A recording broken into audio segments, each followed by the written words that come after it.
Pero si tenía suegra, dime una cosa, si la mujer hubiese muerto, ¿Pedro tenía suegra o no tenía suegra? ¿Tenía suegra o no? ¿Perdón? Si la mujer de Pedro ya había muerto, ¿Pedro tenía suegra o no tenía suegra? En la carta dice que Pedro tuvo una suegra. Y si tuvo suegra, tuvo una esposa. Y si la esposa estaba muerta, tenía... No dice. No dice. ¿En dónde dice? Ajá, esto es lo que yo quiero. ¿Por qué si Pedro tuvo esposa, por qué en ninguna parte dice que Pedro tuvo esposa? ¿Por qué no nunca dice Pedro estaba con la esposa y los hijos? ¿Por qué? Bueno, esa es la pregunta. Está bien. La primera. Realmente la Biblia no dice que Pedro tuvo esposa. Los hermanos separados sacan una cita. Si alguien la recuerda, pues sería bueno, donde dice, y es que no podemos llevar una esposa como Pedro y como otros con nosotros. Y si me lo permite, déjeme apelar un momentico a la Biblia si le encuentro la cita.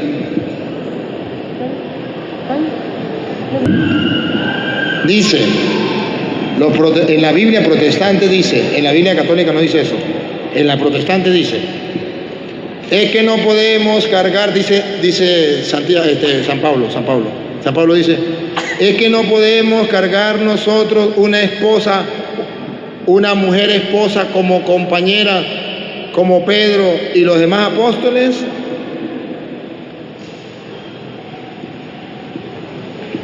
Y resulta que los protestantes así traducen la Biblia de ellos. Pero no puede ser cierto. ¿Por qué no puede ser cierto? Primera de Corintios 9:5, ahí la tenemos. Lea la de la Biblia católica para que note la diferencia y la de la Biblia protestante para que note la diferencia. Que esta es la cita que los protestantes dicen, aquí está la mujer de Pedro. Vamos a ver si es verdad. Analicemos el contexto. Gracias por darme la cita, hermano. Dale, primero la Iglesia Católica, ¿cómo enseña?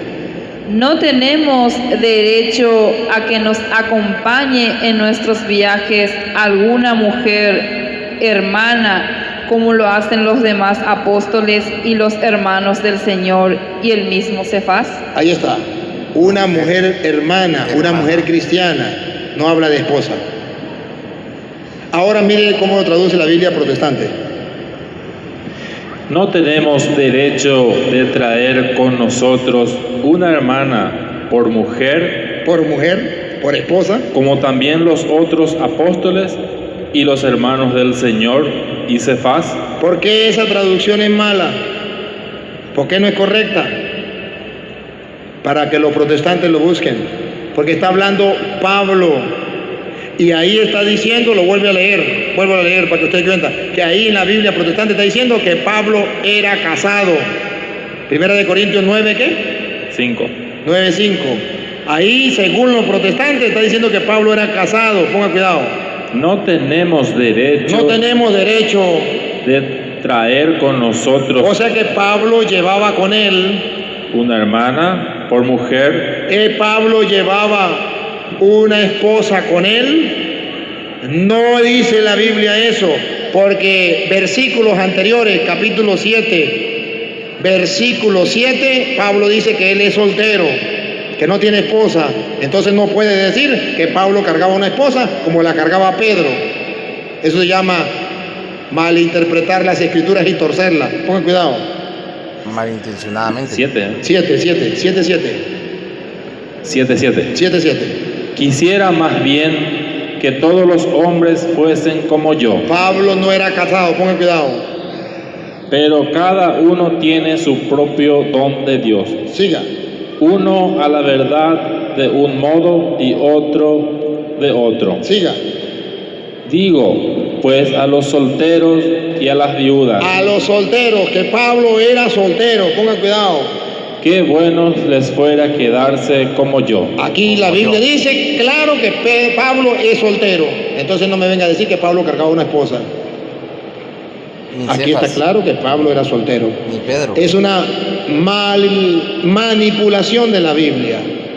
Entonces dice, Pablo era casado como Pedro, porque aquí dice que Pedro cargaba a una mujer por esposa. No, la Biblia no dice en ninguna parte, y reto al protestante que me la muestre, que diga, porque he visto que retaron al hermano Rafael Díaz, y yo quiero que me reten a mí, que me muestre dónde dice que Pedro cargaba a la esposa y los hijos.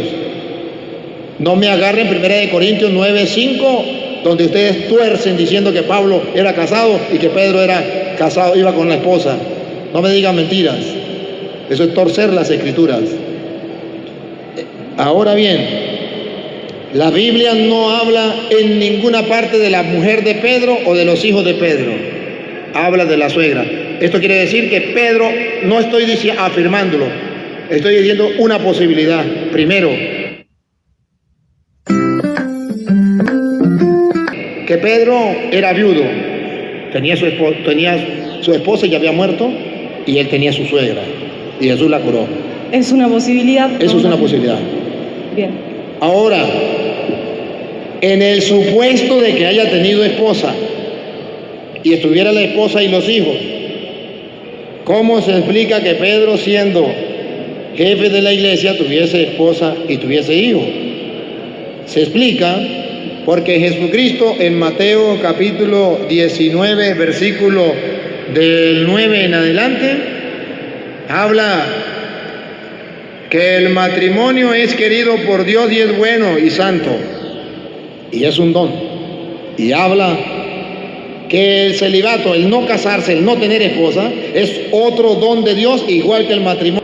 Y es importante, y esto ni lo creen, ni lo enseñan, ni lo viven. Escuchen, de la Reina Valera. Y yo os digo que cualquiera que repudia a su mujer, salvo por causa de fornicación, y se casa con otra, adúltera. No, adultera. Y el que se casa con la repudiada, adúltera. Siga. Le dijeron a sus discípulos. Aquí está defendiendo el matrimonio. Pedro era casado. Entonces, en el supuesto que Pedro tuviera mujer. Si así es la condición del hombre con su mujer, no conviene casarse. Le dijeron sus discípulos, si uno no se puede separar, es mejor no casarse. No casarse. Sus discípulos le dijeron, es mejor no casarse. Y escuche lo que respondió Jesús. Entonces él les dijo, no todos son capaces de recibir esto, sino aquellos a quienes es dado. A quienes le es dado. Ahora presten atención a lo que viene. Pues hay eunucos que nacieron del vientre de su madre. Hay hombres que no se pueden casar porque nacieron incapacitados para el sexo. Y hay eunucos que son hechos eunucos por los hombres. Fueron castrados por los hombres, no pueden funcionar. Y hay eunucos que asimismo se hicieron eunucos por causa del reino de los cielos. Aquí está la parte de por qué no se casan los sacerdotes. Porque hay hombres que sí funcionan, no son capados, no son castrados, pero por amor al reino de los cielos no se casan. Y escuche lo que viene. El que sea capaz de recibir esto, que lo reciba. El que sea capaz de recibirlo. Los protestantes no son capaces de recibirlo, no lo pueden recibir. El que sea capaz de recibirlo, que lo reciba. Por eso usted verá que en el seminario se le da 7, 10 años de formación a los muchachos, para que el que sea capaz lo reciba. El que no sea capaz, se case. No hay ningún problema. Y otra cita le voy a dar. El mismo Pablo, que decía que él era soltero y era mejor no casarse, explica en 1 Corintios 7:32 por qué los sacerdotes no se casan. 7:32. Y esta tenemos la explicación de Cristo, que dice que unos se casan y otros no por amor al reino de los cielos. Los protestantes no tienen eso, solamente matrimonio. Lo otro por el reino de los cielos no tienen ellos. Pablo, 7:3 de la Reina Valera, por favor. 7:32. Quisiera pues que estuvieseis sin congoja.